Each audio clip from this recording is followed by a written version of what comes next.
Hello guys, তো আমরা বেরিয়ে পড়েছি আন্দামান যাওয়ার জন্য। গাড়ি করে আমরা দমদম এয়ারপোর্টের দিকে রওনা হয়েছি। এখন চলে এসেছি দমদম এয়ারপোর্ট। আমাদের ফ্লাইট ছিল সকাল 10:40-এ, যেটা আমাদেরকে আন্দামান বীর সাভারকার ইন্টারন্যাশনাল এয়ারপোর্টে পৌঁছে দেবে 12:45-এ। আমাদের সাডেন প্ল্যান হয়েছিল, তাই আমরা সকালে টিকিটগুলো পাইনি। আমাদের প্লেন ছিল স্পাইস জেট, তার ভাড়া পড়েছিল অ্যারাউন্ড 5000 পার হেড। বাঁ দিকের উইন্ডো সিট হলে ভালো হয়, কারণ ওই দিকে সমুদ্রের ভিউ খুব সুন্দর, তবে আমরা বাঁ দিক পাইনি। আন্দামান যাওয়ার পিক সিজন হচ্ছে নভেম্বর থেকে ফেব্রুয়ারি অবধি। আমরা গেছিলাম 16 নভেম্বর। আমাদের ট্যুর ছিল 7 নাইট 8 ডেজ। এই হচ্ছে ফার্স্ট ভিউ আন্দামানের প্লেন থেকে।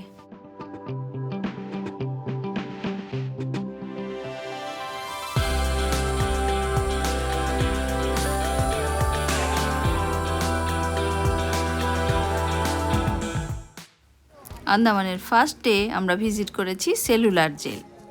রাতের বেলা লাইট অ্যান্ড সাউন্ড শো হয় এখানে, সেটা ফটোগ্রাফি মানা আছে।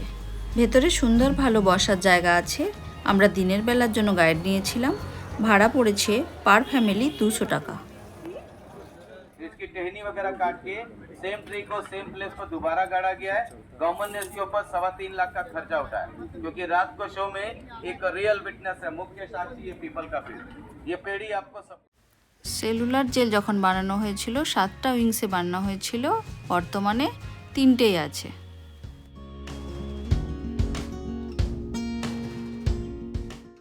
স্বাধীনতা সংগ্রামীদেরকে এখানে নারকেলের তেল বানাতে দেয়া হতো, আর তাদের টার্গেট পুরো না করতে পারার জন্য তাদেরকে নানান পানিশমেন্ট দেওয়া হতো, আর খুব কঠোর পানিশমেন্ট দেওয়া হতো। তার এখানে নমুনা দেখানো হয়েছে। সেগুলো দেখলে খুবই কষ্টর, খুবই দুঃখের। এই ছোট্ট সেলের মধ্যেই স্বাধীনতা সংগ্রামীদের থাকতে হতো। দরজা যাতে ভেতর থেকে কোনো মতেই খুলতে না পারে, তার জন্যই এইভাবে তৈরি।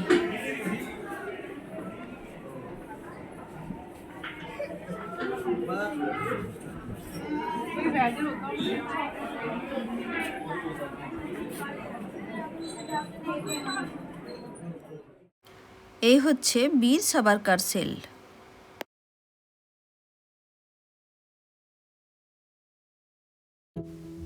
সেন্ট্রাল টাওয়ারের উপরে উঠলে এই সুন্দর ভিউ পাওয়া যায়, দেখতে পুরো ক্যালেন্ডারের ছবির মতো।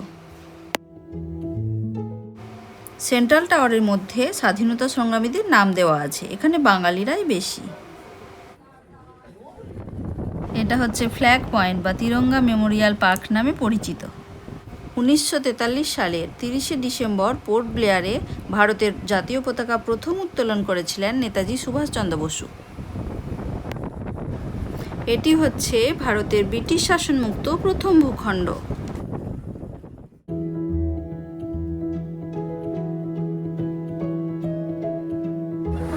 সেলুলার জেল আর ফ্ল্যাগ পয়েন্ট দেখার পর আমরা চলে গেছিলাম করবিন কোভ বিচ।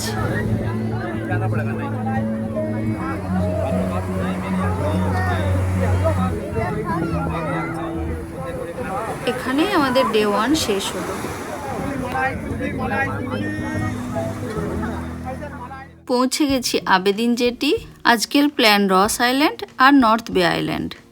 নর্থ বে আইল্যান্ড গিয়ে যা যা ওয়াটার অ্যাক্টিভিটি আপনি করতে চান তার বুকিং এখানেই করা হয়। বুকিংয়ের পর আপনাকে একটি বোট নির্ধারিত করে দেওয়া হয়, সেই একই বোট রস যাবে এবং নর্থ বেও যাবে। অন্য কোনো বোট নিয়েও যাবে না আর ফেরত নিয়েও আসবে না।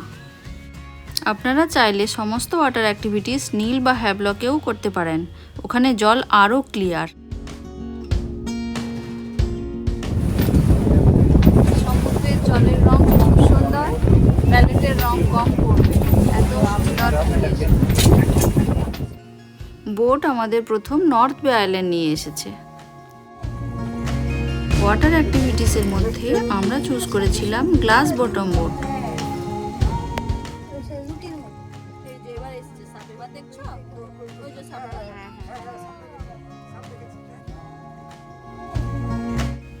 এখানে তার ভাড়া পড়েছিল পার হেড 1200 টাকা।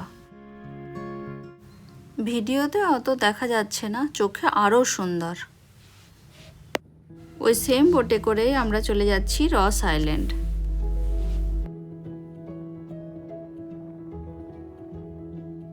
এখানে প্রচুর টিয়ার আছে, তারা খুবই ফ্রেন্ডলি। এছাড়া ময়ূরও আছে। এখানে পায়ে হেঁটেও ঘোরা যায়, কিন্তু আমরা টোটো ভাড়া করেছিলাম পার হেড 100 রুপিস। টোটো চালক আপনাকে এখানকার হিস্ট্রি বলতে বলতে নিয়ে যাবে। টোটো আপনাকে লাইট হাউসের কাছে ছেড়ে দেবে। সেখান থেকে সিঁড়ি বেয়ে নেমে আপনাকে লাইট হাউস পৌঁছতে হবে।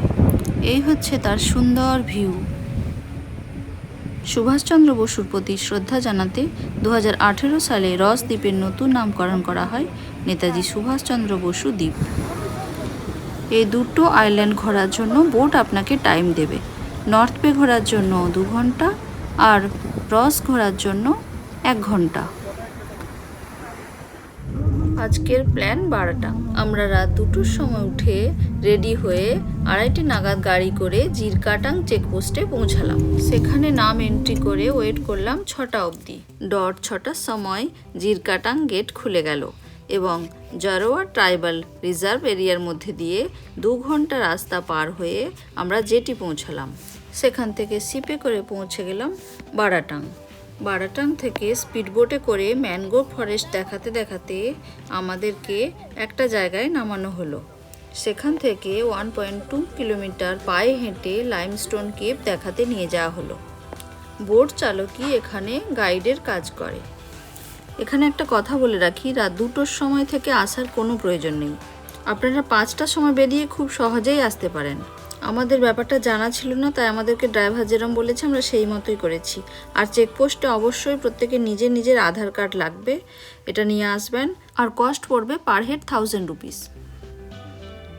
এই হচ্ছে লাইমস্টোন কেভ যাওয়ার রাস্তা। কখনো সিঁড়ি, কখনো উঠানামা, কখনো গাছের শিকড়। বয়স্ক মানুষদের যাওয়ার খুব কষ্ট। তবে হ্যাঁ, একবার অবশ্যই দেখতে পারেন, কারণ এই লাইমস্টোন কেভ ইন্ডিয়ার একমাত্র জীবন্ত কেভ। এটি প্রতিনিয়ত তৈরি হয়ে চলেছে। এবার এখান থেকে শুরু হচ্ছে লাইমস্টোন কেভ। হাজার হাজার বছর ধরে বৃষ্টির জল ক্যালসিয়াম কার্বনেটের উপর পড়ে এরকম সুন্দর ডিজাইন তৈরি হচ্ছে। এটাতে হাত দেওয়া মানা। বারবার গাইড বলে দিচ্ছেন যে হাত দেবেন না, হাত দিলে ওখানে যেটা সুন্দর ডিজাইন তৈরি হচ্ছে সেটা সেখানেই বন্ধ হয়ে যাবে। আর সুন্দর রংটা থাকে না, কালো হয়ে যায়।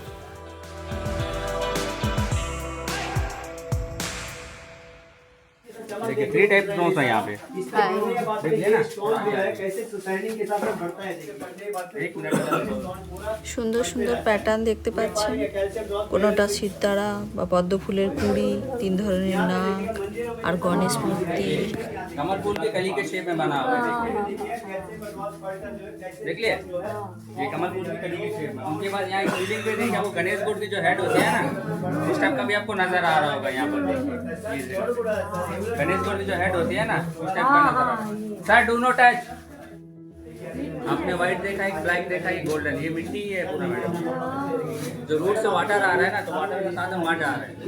ये जो है ना पूरा मड आने का गधे के आकार में इसको इमेजिन हनुमान जी का जो गधा होता है ना, उस इसलिए आपको यहाँ व्हाइट नजर आ रहा है, क्योंकि यहाँ पर किसी ने ब्लैक डाल दिया व्हाइट मत नहीं। अगर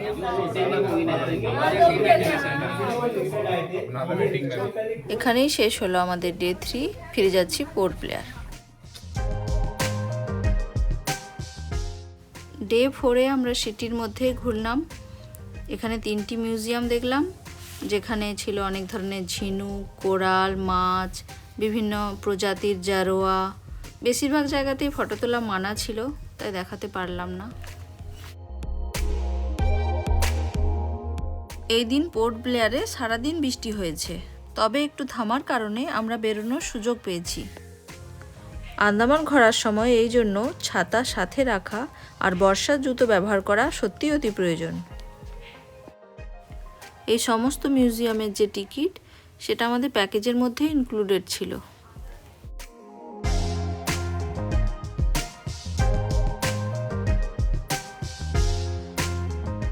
এদিন আমরা যাচ্ছি হ্যাভলক আইল্যান্ড। সকাল 6টায় পৌঁছে গেলাম হাডো জেটি এবং চেক ইন করে উঠে গেলাম ক্রুজে। আমাদের ক্রুজ ছিল গ্রিন ওশিয়ান, আর পৌঁছতে সময় লাগে 2 ঘন্টা 30 মিনিট।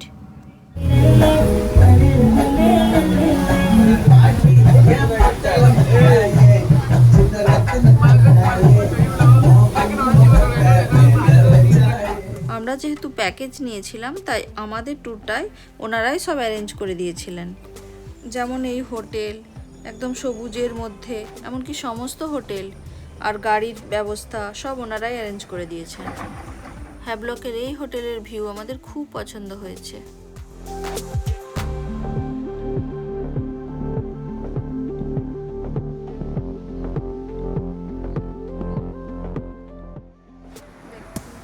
এই হচ্ছে সেই ফেমাস রাধানগর বিচ। এই বিচ পৃথিবী বিখ্যাত।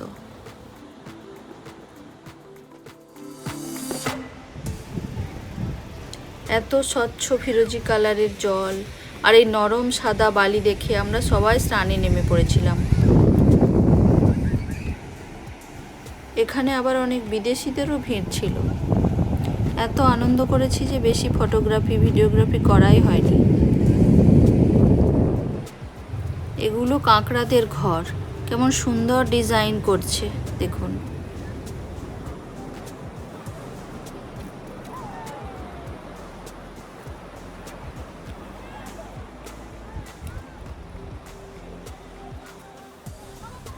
লাঞ্চের পর আবার আমরা বেরিয়ে পড়েছিলাম কালাপাথর বিচ দেখতে।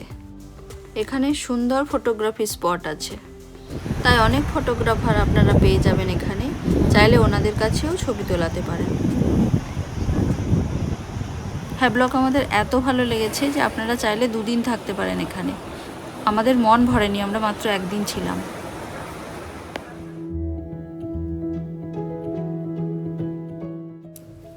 এই হচ্ছে হ্যাভলক জেটি। এবার যাব নীল আইল্যান্ড। এত ক্লিয়ার জল এখানের যে নিচে কোরাল দেখা যাচ্ছে।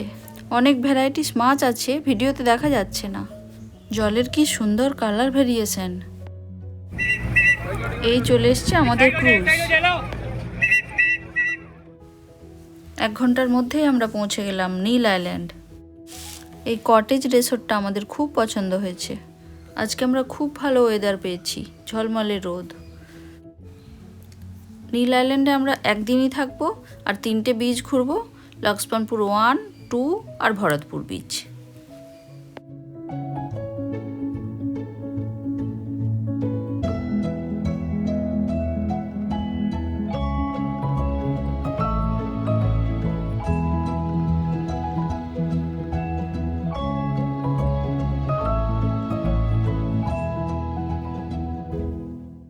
লাঞ্চ করে আমরা বেরিয়ে পড়লাম লক্ষ্মণপুর 2 বিচ দেখতে, যেটি ন্যাচারাল কোরাল ব্রিজের জন্য ফেমাস।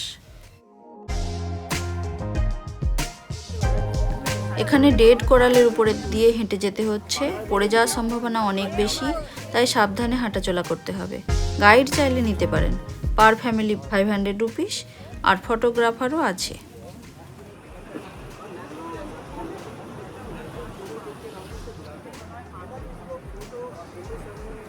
এটাকেই বলছে ন্যাচারাল কোরাল ব্রিজ।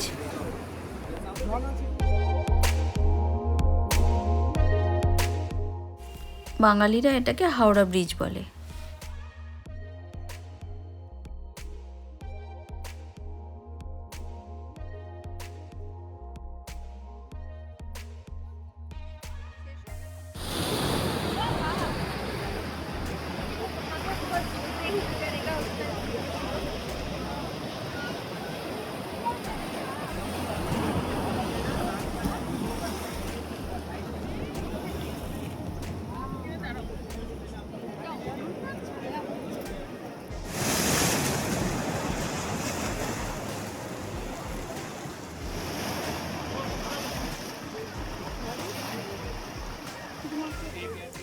এখন চলে এসেছি ভরতপুর বিচ। এখানেই সব ওয়াটার অ্যাক্টিভিটি হয়। সেদিন সমুদ্র উত্তাল থাকার কারণে সব বন্ধ ছিল।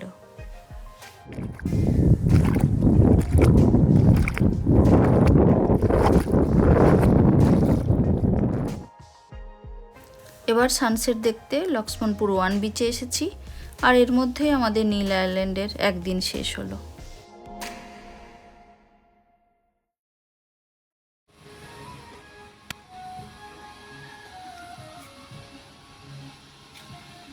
নেক্সট ডে সকালে আমাদের গাড়ি চলে এসেছে, ফিরে যেতে হবে পোর্ট ব্লেয়ার।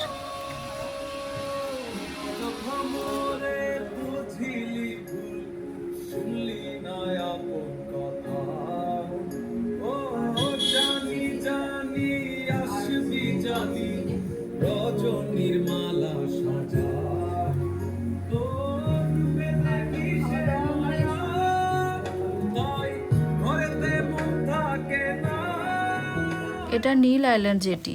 আমাদের কাছে অপশন ছিল নটিকা, ম্যাক্রুজ এইসব ক্রুজে যাওয়ার, কিন্তু আমরা গ্রিন ওশিয়ান চুজ করেছি কারণ এই ক্রুজের ছাদে যেতে দেওয়া হয়।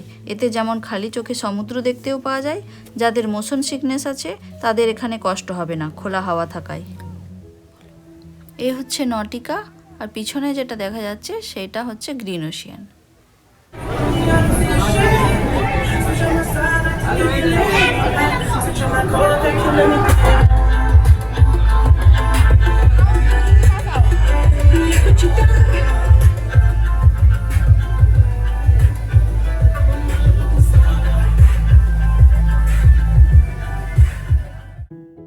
পোর্ট ব্লেয়ার ফিরে লাঞ্চ সেরে আমরা চিড়িয়াটাপু বিচে, যেটা সানসেট পয়েন্ট, সেখানে চলে এসেছি। এখানে পাখিদের আওয়াজ আর সন্ধে নামলে কুমিরের ভয়।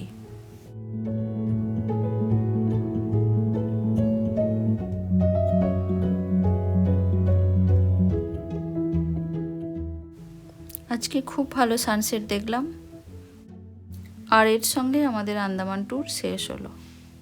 কলকাতা ল্যান্ড করছে এবার আমাদের রিটার্ন ফ্লাইট। প্লেন থেকে রাতের কলকাতা সত্যিই খুব সুন্দর, অনেক সুন্দর স্মৃতি নিয়ে ফিরলাম। আমাদের যেহেতু প্যাকেজ ছিল তাই খুব স্মুথলি আমাদের ট্যুরটা হয়েছে। প্যাকেজটা ছিল পার হেড 22,000, প্লেন ফেয়ার নিজেদের। প্যাকেজের মধ্যে অ্যাভেলেবেল রয়েছে ব্রেকফাস্ট, লাঞ্চ, ডিনার, হোটেল আর গাড়ি, তাছাড়া সমস্ত ধরনের টিকিট, যেমন ক্রুজ, মিউজিয়াম ভিজিটের টিকিট, সেলুলার জেল ভিজিটের টিকিট, বারাটাং এক্সেট্রা। এক্সট্রা খরচের মধ্যে পড়ছে ওয়াটার অ্যাক্টিভিটিস, আর যদি আপনারা গাইড বা ফটোগ্রাফার নিয়ে থাকেন তার ফিস। আর এর সঙ্গে আমাদের আন্দামান ট্যুর শেষ হলো।